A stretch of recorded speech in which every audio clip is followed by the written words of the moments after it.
નમસ્કાર, હું છું માર્ગે. આપની સાથે હેડલાઇન્સમાં જોઈએ કેટલાક મહત્વના સમાચાર. નીટ પેપર લીકમાં મધ્યપ્રદેશની આકાંક્ષાના આપઘાત પર રાહુલ ગાંધીએ આકરા પ્રહારો કર્યા છે. તેમણે ટ્વીટ કર્યું કે આ આત્મહત્યા નથી પણ ભ્રષ્ટ વ્યવસ્થાની દેન છે. આટલા મોટા વિવાદ બાદ પણ ધર્મેન્દ્ર પ્રધાન ખુરશી પર યથાવત છે અને તપાસના નામે નાટક ચાલી રહ્યું છે.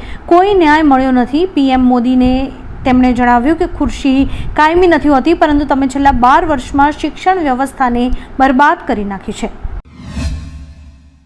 ટિકટોકની પેરેન્ટ કંપની બાયડાન્સના કો-ફાઉન્ડર ઝાય યમિંગ ભારતના મુકેશ અંબાણીને પાછળ ધકેલી એશિયાના બીજા સૌથી ધનિક વ્યક્તિ બન્યા છે. બ્લૂમબર્ગ બિલિયોનેર્સ ઇન્ડેક્સ મુજબ ઝાંગની સંપત્તિ હવે $93 બિલિયન એટલે કે 8.9 લાખ કરોડ રૂપિયા થઈ ગઈ છે, જ્યારે કે અંબાણીની સંપત્તિ $86 બિલિયન સાથે તેઓ ત્રીજા સ્થાને સરક્યા છે. એશિયાના સૌથી ધનિક વ્યક્તિ તરીકે અદાણી પ્રથમ સ્થાને યથાવત છે.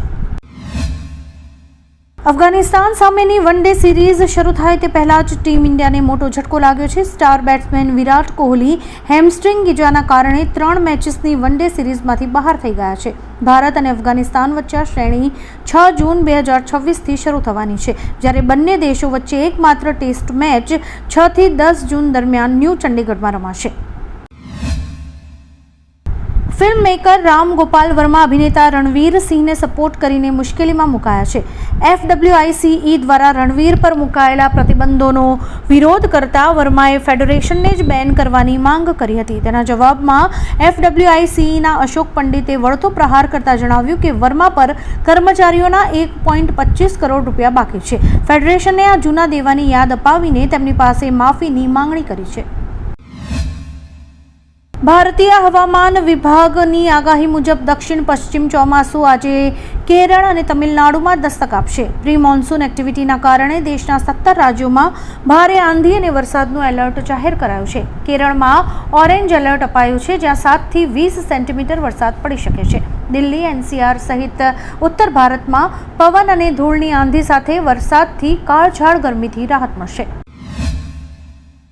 રાજ્યમાં ત્રણેય સિસ્ટમ સક્રિય થતાં જ અનેક જિલ્લાઓમાં કમોસમી વરસાદ ખાબક્યો છે. છેલ્લા 24 કલાકમાં સુરેન્દ્રનગરના સાયલામાં 2.25 ઇંચ વરસાદ, તો કડાણા અને હળાદમાં 1 ઇંચ વરસાદ નોંધાયો છે, જ્યારે કે સંતરામપુર અને ગોધરામાં 0.5 ઇંચ વરસાદ, તો 18 તાલુકામાં સામાન્ય વરસાદ નોંધાયો છે. હવામાન વિભાગની આગાહી મુજબ આજે ઉત્તર ગુજરાત અને મધ્ય ગુજરાતમાં વરસાદ પડવાની સંભાવના છે.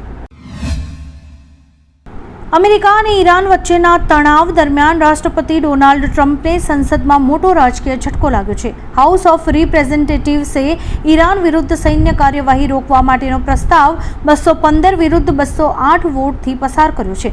રિપબ્લિકન પાર્ટીના જ 4 સાંસદોએ ડેમોક્રેટ્સની તરફેણમાં મતદાન કર્યું હતું. આ પ્રસ્તાવનો મુખ્ય હેતુ સંસદની મંજૂરી વિના યુદ્ધ કરવાની રાષ્ટ્રપતિની સત્તા પર અંકુશ લાવવાનો છે. અમેરિકન સંસદે ઈરાન વિરુદ્ધ યુદ્ધની શક્તિઓ પર કાપ મૂક્યા બાદ રાષ્ટ્રપતિ ડોનાલ્ડ ટ્રમ્પની સિક્રેટ વાતચીત લીક થઈ છે. એક અહેવાલ મુજબ ટ્રમ્પે ખાનગીમાં સાથીઓને કહ્યું છે કે જ્યાં સુધી કોઈ અમેરિકન સૈનિકનું મોત નહીં થાય ત્યાં સુધી તેઓ ઈરાન સામે નવું યુદ્ધ શરૂ નહીં કરે. સંસદના નીચલા ગૃહે 215 વિરુદ્ધ 208 મતોથી દરખાસ્ત પસાર કરીને પ્રમુખની સૈન્ય સત્તા પર નિયંત્રણો મૂક્યા છે. ત્યારે હવે ડોનાલ્ડ ટ્રમ્પની ખાનગી વાતચીત લીક થવાથી અમેરિકન રાજકારણમાં ગરમાવો આવી શકે છે. બિહારમાં એક મોટા સમાચાર સામે આવ્યા છે. મુઝફ્ફરપુર જિલ્લાના પ્રસાદ હોસ્પિટલના ICUમાં શોર્ટ સર્કિટને કારણે આગ લાગી હતી. આગમાં 3 દર્દીઓના મોત થયાના અહેવાલ છે, જ્યારે કે ઘણા લોકોની હાલત ગંભીર છે. મૃત્યુઆંક હજી પણ વધી શકે છે. ફાયર બ્રિગેડના 12 વાહનો ઘટના સ્થળે હાજર હતા. રાહત અને બચાવ કામગીરી ચાલુ કરાઈ છે અને ઘટના સ્થળે મોટી સંખ્યામાં લોકોની ભીડ ઉમટી પડી છે. દિલ્હીના માલવીયા નગરમાં આગની ઘટનામાં 21 લોકોના મોત બાદ પોલીસે તપાસ તેજ કરી દીધી છે. અકસ્માત બાદથી ફરાર હોટલ માલિક લવકેશ બજાજની આખરે પોલીસે ધરપકડ કરી લીધી છે. આપને જણાવી દઈએ કે અગાઉ પોલીસ તેની શોધમાં સાકેત સ્થિત તેના ઘરે પહોંચી હતી, પરંતુ ત્યાં તે મળ્યો ન હતો. પોલીસના હાથે પકડાયા બાદ લવકેશે પૂછપરછ દરમિયાન જણાવ્યું કે તેને આ પરિસ્થિતિની કોઈ જ જાણ ન હતી. કુવૈતમાં ભારતીય દૂતાવાસે જણાવ્યું છે કે કુવૈત આંતરરાષ્ટ્રીય એરપોર્ટ પર થયેલા હુમલામાં એક ભારતીય નાગરિકનું મોત થયું છે. આરોગ્ય મંત્રાલયના જણાવ્યા અનુસાર આ હુમલામાં ઓછામાં ઓછા 63 અન્ય લોકો ઘાયલ થયા છે. કુવૈતના આરોગ્ય મંત્રાલયના પ્રવક્તા અબ્દુલ્લા અલ સનદે જણાવ્યું હતું કે 63 ઘાયલોને હોસ્પિટલ્સમાં દાખલ કરાયા હતા. વધુમાં તેમણે કહ્યું કે એરપોર્ટ પર 25 એમ્બ્યુલન્સ પણ મોકલાઈ હતી. 1 ઓક્ટોબરથી નો પીયુસીસી નો ફ્યુએલ સિસ્ટમ લાગુ થવા જઈ રહી છે. એનસીઆરમાં પ્રદૂષણ નિયંત્રણ અને હવાની ગુણવત્તામાં સુધારો કરવા અંગે બુધવારે મુખ્ય સચિવ એસપી ગોયલની અધ્યક્ષતામાં યોજાયેલી ઉચ્ચ સ્તરીય સમીક્ષા બેઠકમાં આ નિર્દેશ અપાયો હતો. એનસીઆર એટલે કે ગાઝિયાબાદ, નોઈડા, ગ્રેટર નોઈડા અને મેરઠમાં 1 ઓક્ટોબરથી પીયુસીસી એટલે કે પોલ્યુશન અંડર કંટ્રોલ સર્ટિફિકેટ વગર વાહનમાં પેટ્રોલ, ડીઝલ કે સીએનજી નહીં અપાય.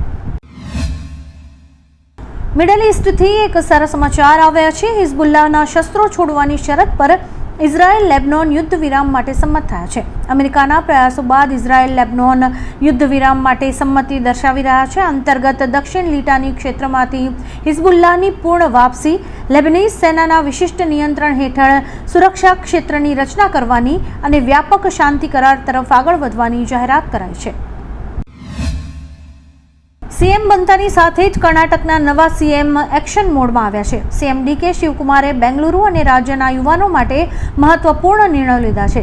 સીએમ ડીકે શિવકુમારે રસ્તાઓ સુધારવા માટે 2000 કરોડનું બજેટ નક્કી કર્યું છે. આ સાથે જ બેંગલુરુમાં યોગ્ય આયોજન વગરના ઘરોને વીજળી અને પાણી કનેક્શન કટ કરી દેવાનો અદાલતી આદેશ અપાયો છે. વધુમાં રાજ્યના યુવાનો માટે 50,000 પદ પર ભરતી થાય તેવા પ્રયાસો કરાશે.